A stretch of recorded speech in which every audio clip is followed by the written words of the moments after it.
नमस्कार. आज आपण कोणती रेसिपी करणार आहोत बरं? आपण हे पदार्थ समोरचे पाहून ओळखू शकता का? नक्कीच आपण ओळखलेलं आहे, कारण बहुतेक घरी आपण हे सूप तयार करतो. तरीसुद्धा मला हिवाळा असल्यामुळे हे सूप घेऊन येण्याची खूप इच्छा झाली आणि हे अतिशय झटपट बनणारे असं सूप आहे. अतिशय इझी रेसिपी आहे, त्यामुळे मी हे सूप आपल्यासाठी घेऊन आलेली आहे. तर यासाठी आपण टमाटे कापून घेतलेले आहे. त्यामध्ये एक लाल कोरडी अशी मिरची त्यामध्ये घालून घेतलेली आहे. त्यानंतर रंगासाठी बीटरूट घातलेला आहे आणि चवीसाठी पहा कोथिंबीरीच्या काड्या ह्या आपण वापरलेल्या आहेत. आणि त्यानंतर म्हणजे चवीसाठी आपल्याला गुळचट चव यावी म्हणून आपण गाजर वापरलेलं आहे आणि थोडं लसूण अद्रक वापरलेलं आहे, कारण हिवाळा आहे त्यामुळे आपल्याला थोडंसं याची गरज आहे. आणि अगदी अर्धा कांदा आपण असा मोठा मोठा कापून यामध्ये घातलेला आहे. आणि त्यासोबत मी थोडीशी दालचिनी आणि थोडेसे मिरे यामध्ये घातलेले आहेत. हिवाळा आहे त्यामुळे असं छान असं गरम गरम सूप आपण करून प्यायचं आहे. 4 वाजता चहाच्या ऐवजी जर आपण हे सूप घेतलं तर आपल्याला नक्कीच छान वाटेल. तर आपण आता हे कुकरमध्ये 3 शिट्ट्या लावून शिजवून घेतलेलं आहे, कारण आपण हे मिक्सरमधून काढणार नाही आहोत. तर अगदी स्मॅशरच्या साहाय्याने आपण हे थोडं स्मॅश करून घेतलेलं आहे.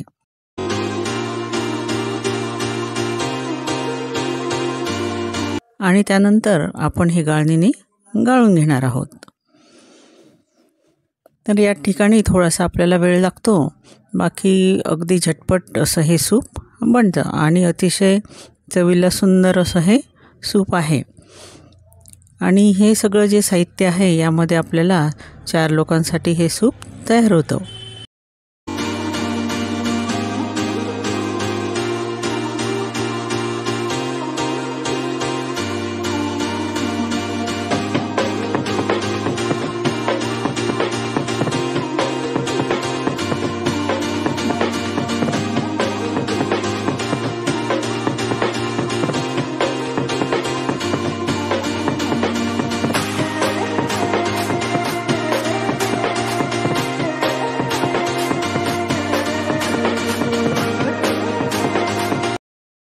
आणि या टमाट्याच्या सूपमध्ये आपल्याला काही गोल, काही असे लंबगोल असे जे टमाटे मिळतात तर ते घ्यायचे आहेत. कारण गोल जे टमाटे असतात तर ते थोडेसे आंबट असतात आणि बिया त्यामध्ये जास्त असतात. आणि जे लांबुळखे टमाटे असतात तर त्यामध्ये आपल्याला भरपूर असा गर मिळतो आणि त्यासोबत बियासुद्धा त्यामध्ये कमी असतात आणि चवीलासुद्धा ते थोडे फिके असतात. त्यामुळे सगळ्या चवीचं असं बॅलन्स यामध्ये होतं. त्यामुळे 2 प्रकारचे टमाटे आपल्याला घ्यायचे आहे. आणि नसलेच तर मग आपण कोणत्याही टमाट्यापासून हे बनवू शकतो. तर आता हा गर आपला काढून झालेला आहे आणि त्यामध्ये आपण आता 2 चमचे साखर घालून घेतलेली आहे आणि त्याचसोबत आपण याच ठिकाणी मीठसुद्धा घालून घेणार आहोत.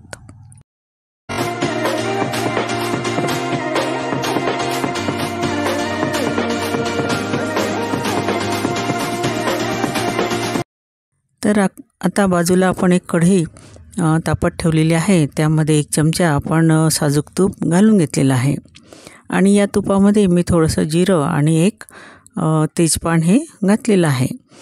तर आपण जिरं न घालता जिऱ्याची पूड जरी आपण जे गर काढलेलं आहे त्यामध्ये टाकले तरीसुद्धा चालेल, पण मला पर्सनली हे जिरं जे दाताखाली येते तर ते खूप आवडतं, त्यामुळे मी यामध्ये अख्खं जिरं हे वापरलेलं आहे. आणि तेजपान आपण नंतर काढूनसुद्धा घेऊ शकतो. आणि अगदी थोडी मिरेपूड यामध्ये घातलेली आहे, कारण आपण सुरुवातीला मिरे यामध्ये टाकलेले आहे आणि 1 मिरचीसुद्धा आपण त्यामध्ये टाकलेली आहे. त्यामुळे आपल्याला आता तिखट वगैरे काही टाकायचं नाही आहे. आणि आता यामध्ये आपण हा जो गर तयार केलेला होता, जी प्युरी तयार केली होती टोमॅटोची, तर ही घालून घेतलेली आहे. आणि आवश्यक तेवढं आपल्याला पुन्हा यामध्ये पाणी घालून घ्यायचं आहे. आणि सुंदर असा रंग आपल्या ह्या प्युरीला आलेला आहे. आपल्याला जेवढं पातळ हवं आहे त्यानुसार आपल्याला हे पाणी घालून घ्यायचं आहे आणि याला छान उकळी येऊ द्यायची आहे. तर आता हे उकळलेलं आहे. तर यामध्ये आपण आता कॉर्नफ्लॉवरची स्लरी ही घालणार आहोत। तर याच्यासाठी मी 1.5 चमचा आपला पोहे खाण्याचा जो चमचा आहे तर तो 1.5 चमचा कॉर्नफ्लॉवर घेतलेला आहे आणि त्यामध्ये थोडंसं पाणी घालून घेतलेलं आहे आणि ते आधी आपण घालून मिसळून ठेवायचं आणि वेळेवरसुद्धा आपल्याला ते ढवळून घालायचं आहे, कारण कॉर्नफ्लॉवर जे आहे तर हे तळाशी बसत असते। त्यामुळे आपल्याला जेव्हा आपण यामध्ये ते टाकतो त्यावेळेला आपल्याला ते पुन्हा एक वेळा छान हलवून घ्यायचं आहे आणि नंतरच ती स्लरी जी आहे किंवा जो कॉर्नफ्लॉवरचा घोळ आपण तयार केलेला आहे तो यामध्ये घालून घ्यायचा आहे आणि त्यामुळे अतिशय क्रीमी असं टेक्स्चर आपल्या ह्या सूपला येतं।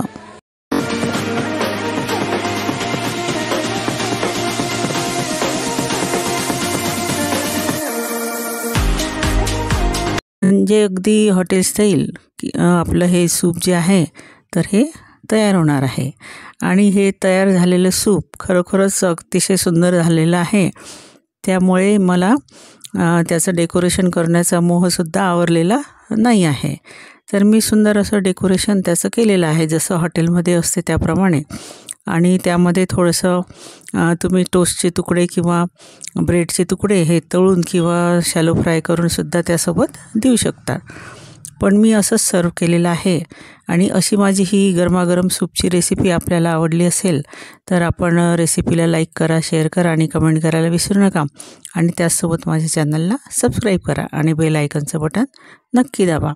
त्यामुळे नवीन जे व्हिडिओ येतील तर त्याचं नोटिफिकेशन आपल्यापर्यंत लवकरात लवकर पोहोचेल आणि भरपूर अशा मेहनतीने आम्ही हा व्हिडिओ तयार करतो तर आपल्या सपोर्टची खूप आवश्यकता आहे। आणि सर्व करताना मी वरून थोडंसं क्रीम हे घातलेलं आहे आणि किंचित अशी मिरपूड त्यावर घातलेली आहे आणि एक तुळशीचं पान किंवा आपण पुदिन्याचं पानसुद्धा या ठिकाणी ठेवू शकतो किंवा कोथिंबीर ठेवू शकतो। तर डेकोरेशनसाठी मी हे ठेवलेलं आहे आणि आपलं गरमागरम सूप हे तयार आहे। तर या चला पटापट लाईक, शेअर आणि सबस्क्राईब करा। धन्यवाद।